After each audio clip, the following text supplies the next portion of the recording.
राधे राधे महाराज जी। महाराज जी, हम लगभग 1.5 वर्ष से YouTube के माध्यम से आपसे जुड़े हैं और आपकी व श्री जी की कृपा से नाम जप का प्रयास करते हैं।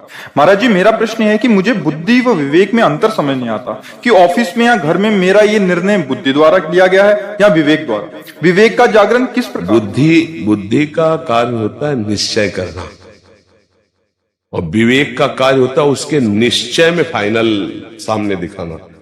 अब अगर विवेक है तो तत्काल वो कहेगा कि अपनी मर्यादा में रहकर भोग में सुख है, पराई स्त्री की तरफ आंख उठाना घोर पाप है, ये विवेक। अब वो नहीं करने देगा। विवेक है, बुद्धि ने तो कह दिया कि भोग में सुख है, उसका निर्णय होता है। और विवेक का निर्णय होता है कि सत्य क्या है और असत्य क्या है, धर्म क्या है अधर्म क्या है। ऐसा कैसे? अगर भोग में सुख है तो जिसका पाणी ग्रहण किया है उसका, जो हमारे पास धर्म पूर्वक है उस भोग का, अधर्म पूर्वक भोग थोड़ी भोग सकते हैं। ये विवेक तत्काल खड़ा हो जाएगा, नहीं ऐसा नहीं होने देंगे। जो सत्य और असत का निर्णय करे, जो धर्म और अधर्म का निर्णय करे, उसे विवेक कहते हैं। और जो केवल निर्णय करे उसे बुद्धि कहते हैं, बिना सत असत का विचार किए। ये निर्णय तो कर रही है बुद्धि, और जो उस पर हावी होकर के निर्णय कराता है, बुद्धि के निर्णय पर जो हावी होता है, उसे कहते हैं विवेक। विवेक बचा लेता है। बोले बड़े विवेकवान हो, ऐसा बुरा फंसाती बुद्धि तुम्हें कि विवेक ने बचा लिया, नहीं बुरा फंस जाते। तो बुद्धि फंसाती है और विवेक बचाता है। समझ रहे हैं ना? जो सत असत का निर्णय करे उसे विवेक कहते हैं, और जो बिना सत असत का निर्णय किए फाइनल में यही जज है बुद्धि। इसी से सारा काम होता है। मन इसी की सलाह से ही चलेगा, अलग नहीं चल सकता। मन बुद्धि को अपने पक्ष में कर लिया है और मन को इंद्रियों ने पक्ष में कर लिया है, और इंद्रियां भोगों में रत है। तो जो इंद्री बोली कि ये भोग भोगना है, तत्काल मन ने दस्तखत करवाए बुद्धि से, हाँ भोगो। लेकिन विवेक है तो दस्तखत नहीं होने देगा। नहीं, सत्संग में सुना है ऐसा नहीं होना चाहिए, मर जाए चाहे जाऊं, मैं ऐसा नहीं करूंगा। ये आ गया विवेक। के लिए कर्म कर रहा हूं, और जो भी कार्य, कोई व्यापार, कोई नौकरी, कोई किसानी, कोई राष्ट्रीय सेवा, सब लगे ही हैं। अपने कर्म को पूजा मानकर भगवान को समर्पित कर दे और नाम जप करे और सत्संग सुने, तो अंतःकरण जहां निर्मल होगा तो अहंकार नष्ट होना। अब किस बात का अहंकार कर सकते हैं अपने लोग? जब ज्ञान से देखो, किस बात का कर सकते हैं? अगर एक रोम टूट जाए तो हम उसे पुनः लगा नहीं सकते, नहीं ना? हाँ, अगर हमारी अवस्था का परिवर्तन हुआ तो मैं जान भी नहीं पाया कि बाल्यावस्था से कब जवानी आ गई। आपे के शरीर में तो आई, तिथि तारीख याद है आपको कि इस तारीख से, इस समय से मैं जवान हुआ। ऐसे बुढ़ापा आ जाएगा, ऐसे मृत्यु का पता नहीं। मतलब आपको कोई पता नहीं। आप विचार करके देखो, आप पीछे कहां थे आपको पता नहीं, आप आगे कहां जाएंगे आपको पता नहीं, आप मां के गर्भ में रहे थे आपको याद नहीं, आपकी जवानी कब बुढ़ापे में परिवर्तित हो जाएगी आपको पता नहीं, वो कब मृत्यु में परिवर्तित हो जाएगी कुछ पता। बताओ, आप बिल्कुल असमर्थ हैं। आप देखो ना, आपका परिवार कौन कहां से आया आपको पता नहीं, कब कहां कौन जाएगा आपको पता नहीं। जिसको जाना है उसको रोक नहीं सकते, जिसको आना है उसको रोक नहीं सकते। मतलब आप है क्या? जब आप गौर से देखोगे तो आपको एक लगेगा एक यंत्र है, कोई चला रहा है। जैसे यंत्र को कोई चला रहा है, ऐसे आपको चला रहा है कोई। तो भगवान ने गीता जी में कहा, यंत्रारूढ़ानि मम माया। जैसे बिजली के यंत्र में चला वो नाच रहा है, ऐसे मेरी माया के यंत्र में। अब मुझे माया का यंत्र नहीं बनना, अब मुझे भगवान के हाथ का खिलौना बनना है। तो ये अहंकार जब भगवान के चरणों में समर्पित हो जाता है तो देखता है कि स्वयं भगवान मेरे हृदय में बैठकर बुलवा रहे हैं, वैसी क्रियाएं करवा रहे हैं, वही मेरी उन्नति का कारण है, मैं कहीं किंचन मात्र नहीं हूं। तो उसका अहंकार भगवान में समर्पित हो जाता है। और ये समर्पण होता है सत्संग से और भजन से।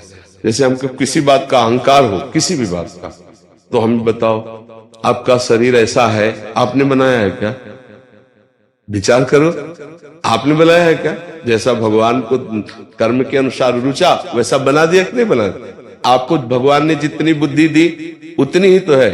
आप और विवेकवान हो सकते थे या आप बिल्कुल मूर्ख हो सकते थे। भगवान ने आपको जितनी दी उतने से काम चल जाएगा अपना। तो भगवान की दी हुई मुझे बुद्धि मिली है, भगवान के दिया हुआ तन मिला है, भगवान का दिया हुआ धन मिला है। मान लो आप बहुत बड़े खरबपति के यहाँ पैदा होते, लेकिन आपको भगवान ने जितना चाहा उतना धन दिया ना, कर्म के अनुसार उतनी बुद्धि दी, तो आप कहीं स्वतंत्र तो आप दिखाई नहीं दे रहे। देखो इस समय देखो आप कहीं स्वतंत्र हो क्या, तो अभिमान किस बात का?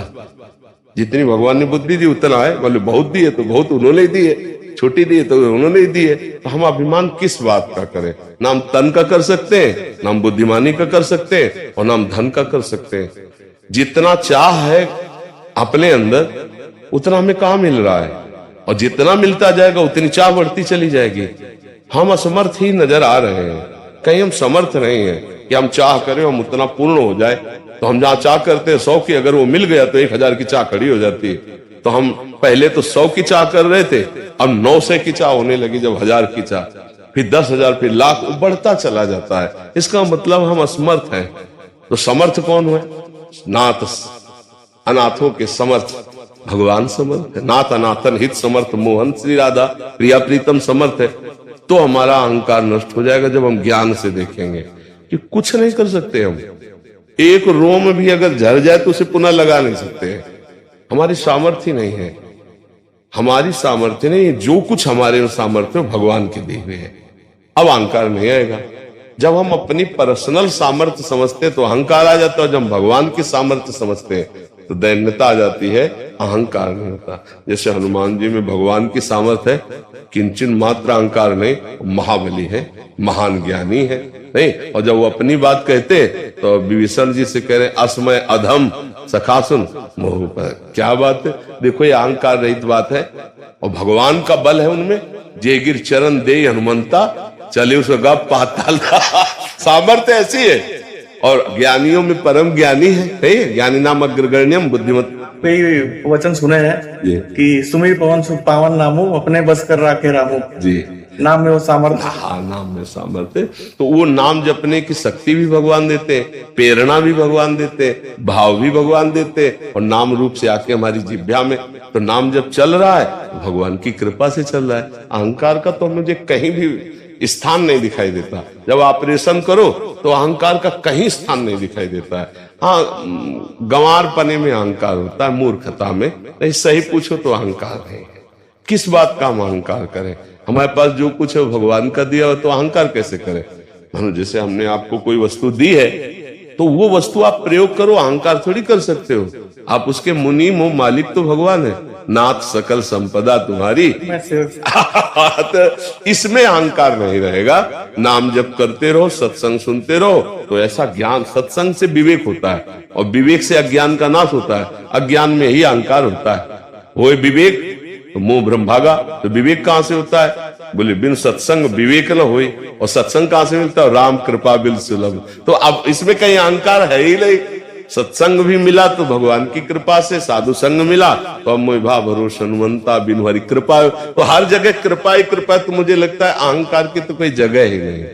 अगर है भी अहंकार तो नाम जप और सत्संग से वो शांत हो जाएगा।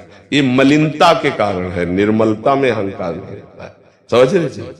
सदा तप। इस प्रकार आपने बुद्धि और विवेक का अंतर तो जान ही लिया। अतः पूज्य गुरुदेव जी के अनुसार अब आप कोई भी निर्णय लेंगे वो उचित ही होगा।